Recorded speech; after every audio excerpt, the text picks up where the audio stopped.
Hey guys, so we are going to give this doll head right here a little refresh. I want to bolden up her face frame a little bit, but still make it blend really nicely. And then in the back, I want to just add a little bit more brightness in the interior and especially on the ends. I want that full brightness on the ends. And then I'm going to show you a little bit of color melting to give a really soft, smooth result. And the goal here is to do all of this in about 10 foils or less. One area of improvement that will make a big difference here is that face frame. I just think it's a little bit too thin and too contrasty. So by adding really fine baby lights at the top of this section, it's really going to blend everything and make it more smooth. So I'm going to start with 30 volume. Usually I use 20 volume or less, but since I'm only doing 10 to 12 foils, I want to make sure they process quickly. So I'll be doing a faux baby light weave with this Iro comb, and this is a really cool comb. I have a whole video about how to use this comb if you're interested, but just the gist, you just kind of drop it down into the hair and then you section away the part that you don't want to foil, and it just gives you like a really natural baby light without having to do the tedious weaving. So really cool. Check it out in the links if you'd like to learn more about that. So what I'm going to do is focus the lightener in the really dark areas so that we can create a nice smooth blend from roots to ends.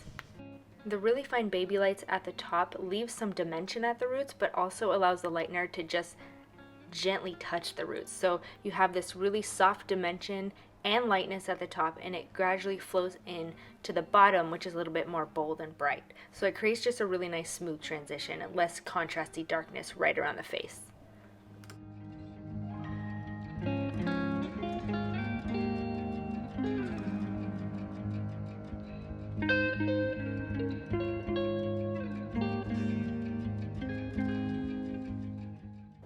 So now I'm going to flip that first section that I did out of the way, grab this section, weave again, and then I'm going to actually lighten the bottom part, so the part that's closest to the hairline. So that way everything right next to the hairline is nice and bright, and then the dimension would be behind that. And guys, please don't think that you have to use this special comb to do it. All you have to do is really find baby lights. I just wanted to give you guys a fun, speedy way to do baby lights that maybe makes it a little less tedious for you and a little bit more fun.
One thing that I think is absolutely vital to a good face frame is that it blends into the rest of the look. It doesn't look so detached that it doesn't even make sense with the rest of the stuff that's going on in the hair. So what I do is right behind those really fine baby lights that we did, I do a little tease at the top, and this creates a little bit more dimension right behind those baby lights. So you see that little bit of blended darkness right behind the baby lights. So if you want a foolproof way to always nail the money piece, hairline piece, make it really bold but also blend into the root nicely so it doesn't look like a big chunk in the front, this is really key. Do those 2 baby lights, and then right after leave that depth at the root by doing that little teasy light. I think you're really gonna like the results. Try it. If there's one thing you take away from this video, try that. Let me know in the comments how it goes.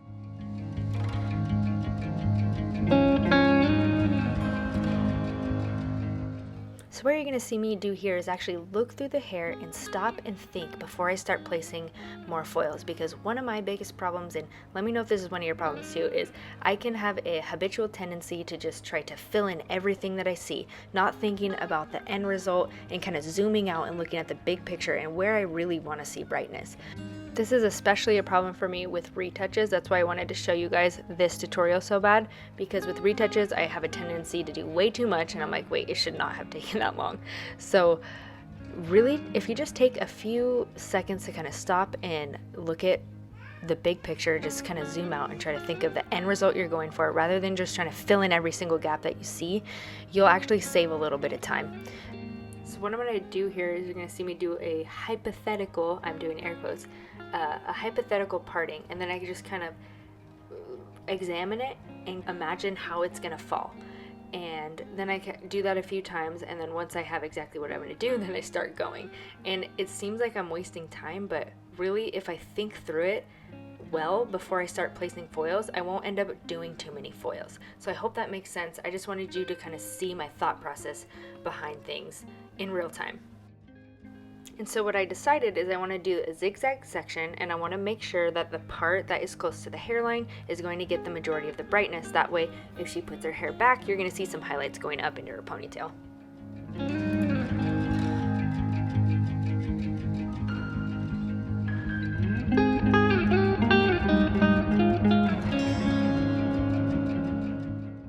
So for this section, I'm going to do a really light surface back comb, and then I'm going to push it as close as possible to the scalp and pin it out of the way. Then I'm going to take the lightener and fill in the dark areas only so that we don't over process any of the light.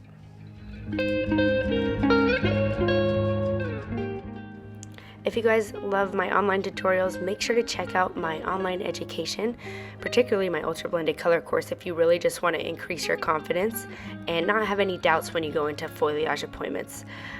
You're really going to love that course, and you actually get direct access to me. It's very affordable. My course is designed to help you master techniques and through guided practice and interaction with me, because I think that's the best way to learn. Of course, you'll see demonstration, but above and beyond that, you'll be able to have guided practice and direct access to me. So that's what makes it so great. I also have other education as well you can check out at laurenfrancishair.com or look in the description below.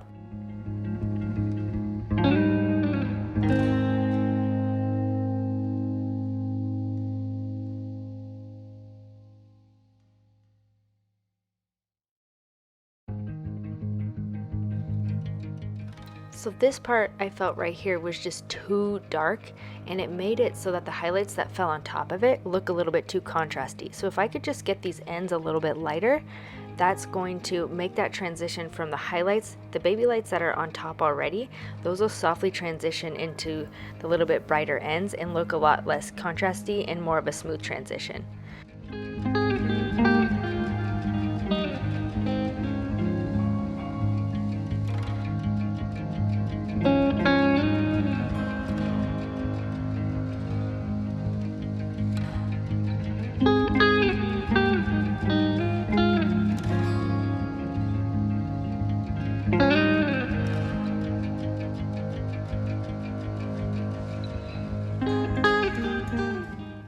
The rest of this I'm just going to leave out, and it hurts me to do that because I just see, oh my gosh, I only have 2 foils underneath. This can't look good. I have to do all these foils and then it's going to look good. But I'm just going to leave it alone, jump to the other side, do exactly what I did on the other side to this side, so zigzag and teasy light.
you're a perfectionist, you're going to hate this part because it's a really uneven weave, and the point is I'm just trying to grab all the dark pieces, but even though I know exactly why I'm doing it, it's still really hard to do because I like those really, clean weave sections. But sometimes you could just really overdo it if you're too concerned about the process. So I'm just gonna highlight those darker pieces to blend everything together.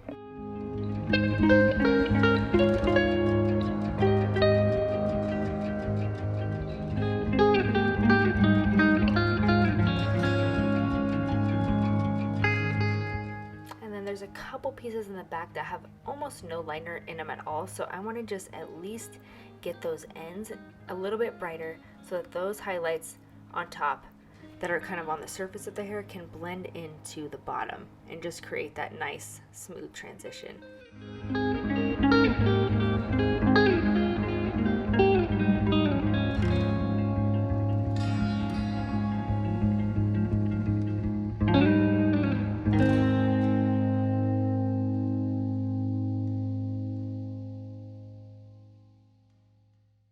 So now once again, I'm just kind of going through section by section and seeing where I really need to add some brightness and making sure to take out any of the brightness that's already there so that I'm not overdoing it. I feel like that's just kind of the theme for the whole video. Whenever you're doing a refresh or a retouch, the goal should be to fix any pattern issues, fill in any dark areas without overdoing it and making it look like the entire pattern was brought up and just freshly done.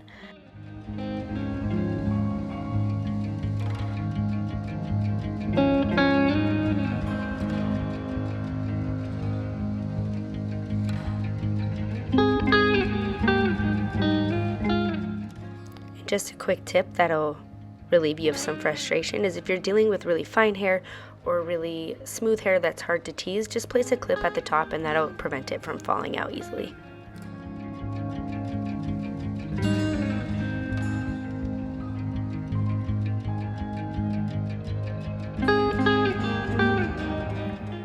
Now I'm going to bring down the hair in sections and see if there's any areas that I need to fill in, and I'm noticing there's quite a bit of brightness here, and so I'm going to leave it alone.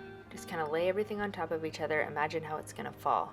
Then I was poking through here and I found like a really dark spot, so I'm just going to give this a little bit of brightness on the ends here to tie it all together.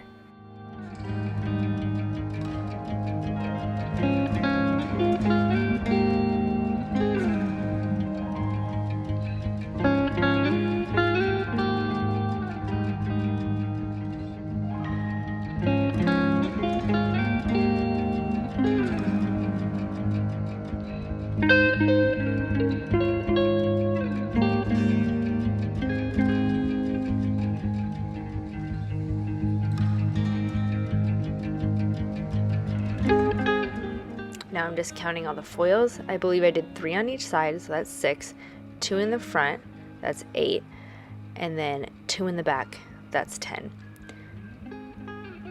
I might have done one more than that, I'm not sure, but I'm pretty sure I did about 10 foils there. So sorry if I'm off by one, but the goal is to do this in as least amount of foils as possible. I like to lift everything to about a level 8-9. So for her color melt, I'm going to be using a 5NW for her root shade, and what that's going to do is once you lift all the hair in foils, it's all lifted to the exact same color. So if I just threw a simple toner on that, it would not look bad, but it wouldn't have much dimension because it's all just the same color all the way down. So what this does is it kind of creates the transition between her natural root into the highlight. So if her natural root is a level 2, I put a level 5 at the crown area for her root shadow, and that transitions from a level 2 to level 5 to whatever I put on her ends next. So it just adds a lot more dimension and makes it look so much more smooth and natural. I'm making sure not to drag it too far down right at the hairline and the face frame highlights. I just want to do a little bit at the top, but I drag it down a little further toward the back. Obviously I want to keep that brightness nice and bold in the front, but also make the transition into the root really smooth. So I do a little bit of the 5N right at the root in the money piece, but just a tiny bit, just to keep that transition into the root soft.